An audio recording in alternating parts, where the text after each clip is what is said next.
Om Swastiastu. Assalamualaikum warahmatullahi wabarakatuh. Shalom, namo buddhaya, salam kebajikan untuk kita semua. Perkenalkan, saya Ana Agung Anindya Cahya Kirana. Saya berasal dari kelas C dengan NIM 24095111052. Adapun yang akan dibahas pada video ini yakni terkait case-based learning, identifikasi bakteri pada feses ayam yang terdiagnosa diare, di mana identifikasinya dilakukan melalui beberapa tahap uji dalam laboratorium, yakni melalui isolasi bakteri, pewarnaan gram, uji katalase, uji biokimia dan gula-gula, serta uji sensitivitas bakteri dengan antibiotik. Adapun kasus yang ditemukan, yakni pada peternakan ayam broiler, ditemukan ayam-ayamnya terdiagnosa diare dengan ciri-ciri feses berwarna hijau disertai warna putih dengan tekstur sedikit cair.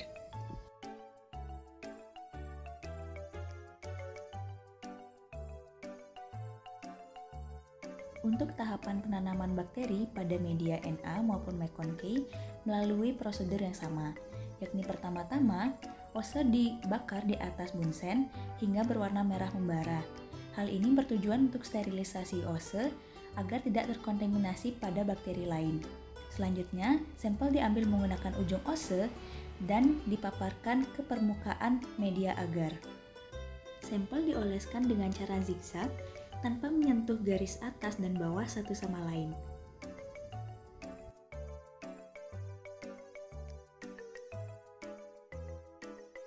Selanjutnya, media akan diinkubasi selama 24 jam dalam suhu 37 derajat Celcius.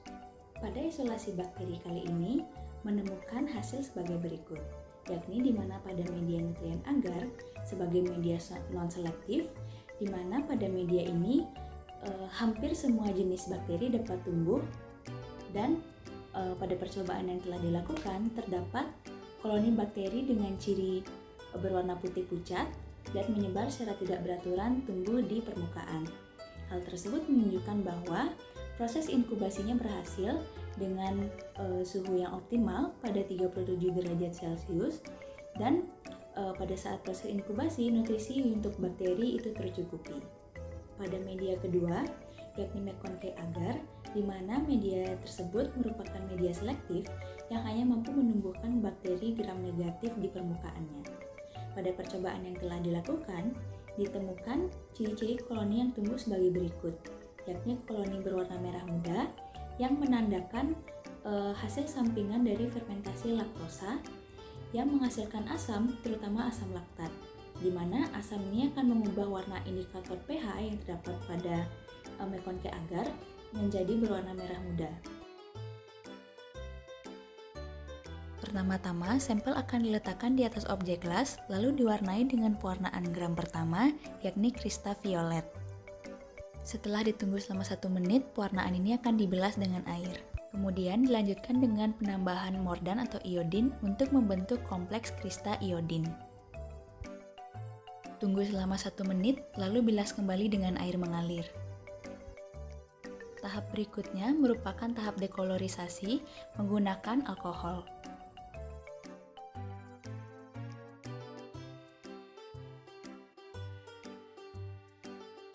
Tahap terakhir adalah pemberian warna dengan menggunakan pewarnaan safranin.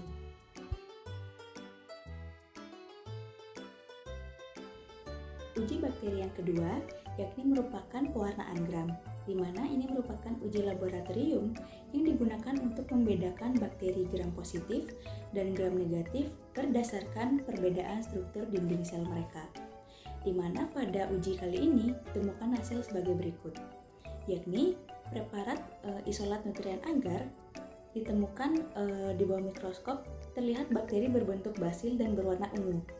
Hal ini sesuai dengan karakteristik dari bakteri genus Bacillus yang umum ditemukan di lingkungan seperti feses ayam. Di isolat McConkey ditemukan bakteri berbentuk kokus, tersusun tidak beraturan dan berwarna merah muda.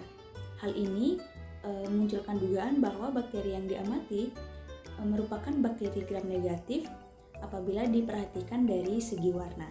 Interpretasi tersebut didapatkan dari dasar teori yang menyatakan bahwa Bakteri gram positif itu memiliki dinding sel peptidoglikan yang lebih tebal, sehingga mampu mempertahankan kompleks kristal violet dan juga iodin saat proses dekolorisasi dengan alkohol. Sedangkan di bakteri gram negatif itu memiliki peptidoglikan yang lebih tipis dan membran luar lipopolisakarida yang menyebabkan pewarna utama itu mudah hilang.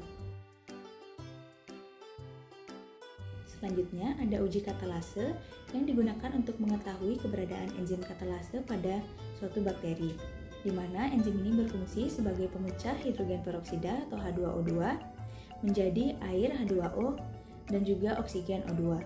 Dan pada uji yang dilakukan, itu menandakan uji katalase positif karena koloni bakteri yang ditetesi oleh hidrogen peroksida menghasilkan gelembung udara yang membuktikan bahwa bakteri mampu memecah hidrogen peroksida menjadi air dan juga oksigen.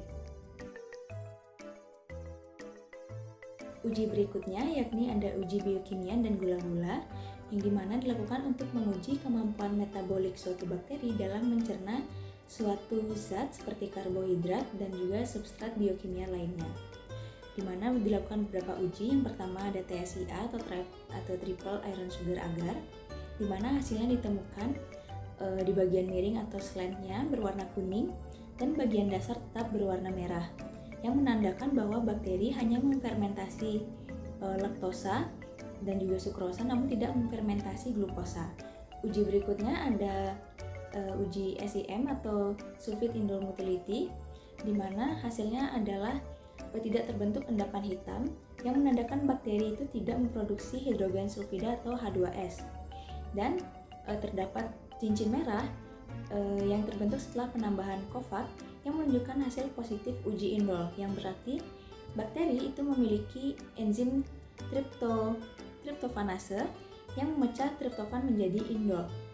Dan selain itu juga terlihat bakteri yang menyebar dari garis tusukan yang menunjukkan bahwa bakteri bersifat motil. Lalu ada uji MRVP yang terdapat hasilnya yakni warna media itu menjadi warna merah setelah penambahan reagen merah yang menandakan bahwa bakteri itu melakukan fermentasi glukosa secara kuat dan menghasilkan asam-asam stabil sehingga pH media itu tetap rendah.